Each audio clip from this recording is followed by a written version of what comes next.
xubno ka tirsan baarlamaanka Soomaaliya ayaa ka qayb galay kulanka baarlamaanka adduunka. Wariyeena Maxamed Ibraahim ayaa idinka waramaya. xildhibaan ka tirsan labada gole ee baarlamaanka federaalka Soomaaliya ayaa ka qayb galay fadhiga guud ee baarlamaanka adduunka. kulankan oo ah kii 145aad ee baarlamaanka adduunka ayaa waxa Soomaaliya uga qayb galay 5 xildhibaan oo ka tirsan baarlamaanka labadiisa aqal oo ay kamid ahayd senator Samsom Daahir Maxamuud.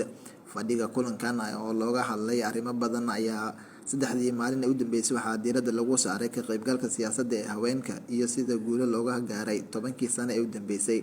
senator Samsom Daahir Maxamuud oo khudbad halkaasi ka jeedisay ayaa faahfaahin ka bixisay horumarka ay haweenka ku gaareen ka qaybgalka siyaasadda iyaga oo hadda soo gaaray xilka gudoomiye ku-xigeenka koowaad ee golaha shacabka, taasina ay tahay guul ay ku talaabsadeen haweenka Soomaaliyeed.